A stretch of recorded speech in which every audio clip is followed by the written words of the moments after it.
Welcome back to the show today. We are talking about undrafted NBA players. Every year, hundreds of young basketball players enter the NBA draft. Well, it's really more like 100. It was 106 this year. And only 60 of those basketball players actually get selected. 30 in the first round and 30 in the second round. So there are about 40 dudes every year that are sitting on their couches with their families heartbroken. But that does not mean that their hoop dreams are over. A lot of times, those NBA players end up signing two-way contracts with NBA teams. Two-way contract enables a player to play with the G League affiliate of that team and the NBA team itself. So if an NBA player signs with the Atlanta Hawks, they can also play on the College Park Skyhawks as well. That's Atlanta's G League team. And if you're curious, these two-way players do get paid like an NBA player, but they also kind of get paid like a G League player. They get half of the NBA league minimum contract, which is about $500,000 a year right now. But two-way contract players can only be available for 50 games a year. Also, two-way contract players can't play in the postseason. So if a player finds his way into the team's regular rotation, he has to be wiped up by that team. They have to sign him to a full league minimum contract. For instance, Jose Alvarado in 2022 was playing on a two-way contract with the Pelicans. He was playing 15 minutes a game and the Pelicans wanted him for the playoffs. So March 28th, they signed him to a full guaranteed contract. And they were so happy with his play that they locked him in for another 4 years. Another type of contract you might see an undrafted player sign is a 10-day contract. A 10-day contract in the NBA is exactly what it sounds like. It's an NBA contract that lasts 10 days or 3 games, whichever is longer. The player is paid like an NBA player, but only for one paycheck. Typically, teams will sign a player to a 10-day contract just as like a stopgap. Like if they need a third string center in a just in case situation. Typically though, these contracts don't go to undrafted players. Usually it goes to a vet who has experience but is kind of washed. You remember in the 2021-2022 season when guys like Boogie Cousins and Isaiah Thomas were signing 10-day contracts every other week? When players were suspended games for breaking COVID protocol, these guys got their opportunities again, just because teams needed to fill roster spots. But sometimes undrafted players get their opportunities to shine on 10-day contracts. For instance, Langston Galloway went undrafted in 2014. He was playing with the Westchester Knicks at the time. The Knicks signed him to a 10-day contract in January. Langston kind of balled out. He was putting up numbers on a tanking Knicks team. He even had a 19-point game. So the Knicks signed him to another 10-day contract. That's something you see a lot. If a player gets hot on a 10-day contract, usually the team will re-up that player for another 10 days. But Langston Galloway kept balling out. And at this point, the Knicks signed Langston to a full guaranteed contract. And they had to sign him, otherwise another team was going to notice how good he was and they were going to sign him to a contract. Langston ended up having a decent career too. He played 452 NBA games and he started 62 of them. He's actually still playing in China right now, so maybe we haven't seen the last of Langston Galloway. So after the second round of the NBA draft, and players that haven't been drafted still have hope. They can still be invited to NBA Summer League. NBA teams that didn't draft certain guys but they liked them, they can still invite them to Summer League. Summer League is just the rookie showcase for the NBA every year. It's a tournament that lasts 10 days in July. Everyone comes out and drools over the rookies they just drafted. It's also a place for players who weren't drafted and players who were drafted in lower rounds to come out and show that they've got skills. Let's take an example of a player like Jeremy Lin. Yes, Jeremy Lin Sanity Lin. Jeremy was not drafted in the 2010 draft, but Don Nelson, the GM of the Mavericks, knew he had skill, so he invited him to Summer League. Jeremy Lin made the most of his opportunity at Summer League. He averaged 10 points a game in 18 minutes and shot 54% from the floor. But the real impression he made was when he went up against John Wall. Wall actually struggled against Jeremy Lin's defense. He had 8 turnovers. Lin kind of stole focus of the game and people didn't notice Wall as much. Lin was able to get contract offers from the Golden State Warriors, the Lakers, and the Mavs. He ended up signing a 2-year contract with his hometown team, the Golden State Warriors. So it's not even like Jeremy Lin went undrafted and then turned into a good player. He was great during the draft, just no one picked him. Within 3 years of being in the NBA, he started all 82 games for the Houston Rockets. He played for 10 years in the NBA and actually won a championship with the Raptors in 2019. He's actually still playing professional basketball, which is more than I can say for his draft classmate John Wall. So just because a player doesn't get drafted or doesn't make the NBA doesn't mean he's not going to have a great basketball career. A lot of guys go play in other leagues all around the world and do pretty well. Let's take a player like Mike James. I bet you guys don't know who Mike James is. Mike James entered the NBA draft in 2012, but he went undrafted because he was pretty short and he wasn't from a mid-major school. He was 6'1" and he went to Lamar University in Texas. He was a good stats, bad conference type guy. So he goes and plays in Croatia, then he plays in Israel, and he proves that he is a scorer and a very valuable player. He then moves to the big times in Europe and plays for Panathinaikos in Greece. He wins the Greek Cup and he averages double digits in the EuroLeague. This was enough for NBA teams to say, hey, maybe we could use this guy. So he got a couple opportunities in the NBA. He signed a 2-way contract with the Suns and he played 32 games, averaged 10 points a game. Then he signed a 10-day contract with the Pelicans. Then he got another opportunity during COVID in 2021 with the Nets. But ultimately, Mike James was better off not playing in the NBA because he's been playing for AS Monaco in the EuroLeague for 4 years now. And he's been crushing it. He won the French League twice and he was the EuroLeague MVP last year. That's actually an incredible accomplishment. It definitely beats signing 10-day contracts for the Pelicans in the NBA. He also just signed a 3-year contract with AS Monaco for $9 million.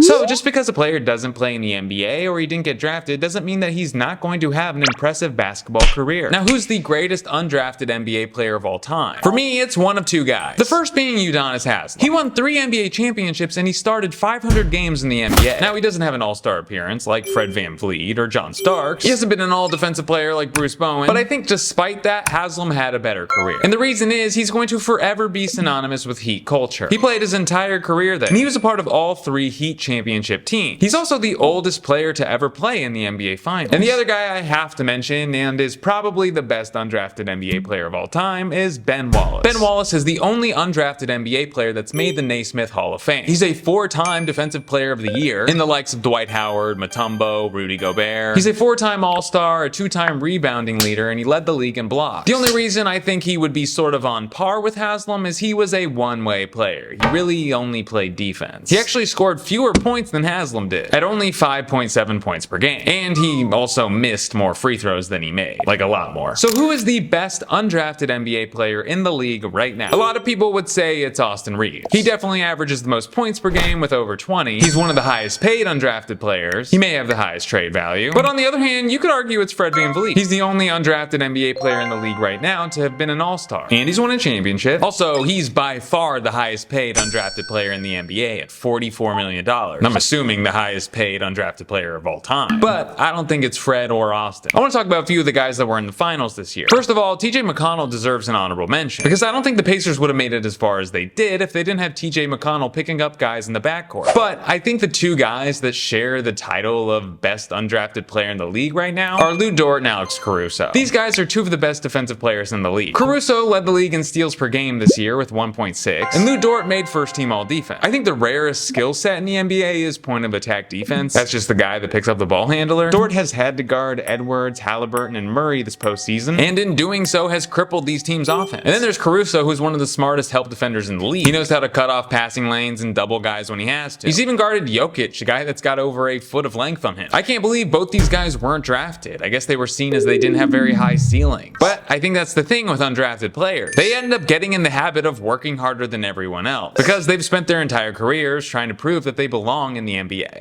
Alright, thank you for being here. Also, thank you for liking the videos. That's why I love you, because you like the videos. Leave a comment. This was a suggestion. A lot of people have suggested this, so I did a suggestion. There's also a Patreon. Check out the Patreon. I don't know what I'm going to talk about this week, but it's going to be good. Be good to your moms. Eat a corn dog.